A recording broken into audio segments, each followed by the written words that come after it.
যেন কোনো নিপুণ চিত্ৰকৰৰ তুলিকাৰ চলমান ছবি এখন, যেন কোনো চিনেমাত চিত্ৰায়িত নিখুঁত এটা ফ্ৰেম, চালে লগা অলৰ অচৰ সৌন্দৰ্য, মনোমুগ্ধকৰ মায়াময়। এডাল দীঘলীয়া অজগৰৰ দৰে পৰি থকা ডাঠ কোলা পথটোৰ পাৰে পাৰে অগণন ভেম লগা এজাৰ।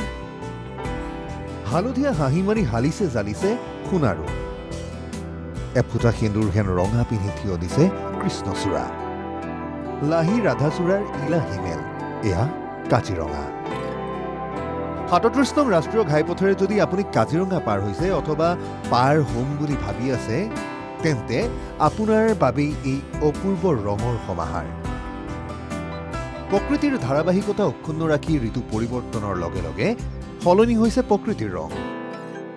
শীতে লথঙা কৰা গছ লতিকাত এতিয়া সেউজ আভৰণ আহিল বসন্তৰ আগমনৰ লগে লগে।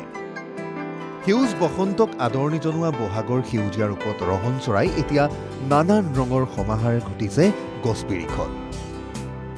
বেঙুনীয়াৰ লগত সোণাৰুৰ হালধীয়াখিনিয়ে সৃষ্টি কৰিছে অপৰূপ সৌন্দৰ্য। কেৱল ইমানেই নহয়, সেউজীয়াৰ সমাহাৰেৰে আবৃত ৰাজপথত কৃষ্ণচূড়াৰ তেজ ৰঙা হাঁহি ডাল ফুৰি ফুলিছে ৰাধাচূড়া। বাৰে ৰঙীন ফুলৰ উজ্জ্বলতাৰে জাতিষ্কাৰ সকলো। কাজিৰঙাৰ এই মোহনীয় পৰিৱেশে যিদৰে মাতিছে পৰ্যটকক, এই সৌন্দৰ্যৰ বাবে দাঁতিকাষৰীয়া ৰাইজো সমানে গৰ্বিত। আমি কাজিৰঙা ৰাষ্ট্ৰীয় উদ্যানৰ দাঁতিকাষৰীয়া মানুহ। কাজিৰঙা ৰাষ্ট্ৰীয় উদ্যান বুলি ক'লে অৰণ্যৰ সমাহাৰ, একেবাৰে সেউজীয়া অৰণ্য নানি। আৰু তাৰ মাজতে যেতিয়া কৃষ্ণচূড়া ৰাধাচূড়াবিলাকে ঋতুৰ লগতে ফুলি উঠে, সেয়া সঁচাকৈ মনোমুগ্ধকৰ হৈ পৰে। কাৰণ এতিয়া শেষ বসন্তৰ সময় আৰু ভৰপক বসন্তৰ শেষ বসন্তৰ সময়ত যেতিয়া কৃষ্ণচূড়া ৰাধাচূড়াবোৰ আৰু সোণাৰু ফুলি উঠিছে, আজাৰ ফুলি উঠিছে, গতিকে এই আজাৰ, সোণাৰু, কৃষ্ণচূড়া এইবিলাকে আচলতে কাজিৰঙাৰ পৰিৱেশটো আৰু মনোমুগ্ধকৰ কৰি তুলিছে। এতিয়া এজাৰ ফুলাৰ বতৰ।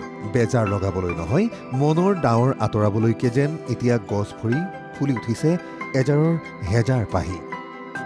এজাৰৰ ৰঙৰে বেঙুনীয়া হৈ পৰিছে আকাশ। বাৰিষাৰ আৰম্ভণিৰ সেমেকা পৰিৱেশতো জিলিকিছে সোণাৰু পাহি। কাজিৰঙাৰ গড় হৰিণৰ মনোমোহা দৃশ্যাৱলীৰ ওচৰে পাজৰে এই অপৰূপ অনাবিল সৌন্দৰ্য। এবাৰ কাজিৰঙা যাবলৈ, এবাৰ কাজিৰঙা চাবলৈ, কাজিৰঙাৰ আবেদন বুকুৱে বুকুৱে ববলৈ যথেষ্ট নহয়নে এই প্ৰতিবেদন? এয়া বৰণ সলোৱা প্ৰকৃতিৰ অকৃত্ৰিম ৰং। সেউজীয়াৰ মাজে মাজে হৰেক বৰণ, অনুপম অনুপম। কাজিৰঙাৰ পৰা কিষাণ ছেত্ৰী ৰিপৰ্ট, NKTV+।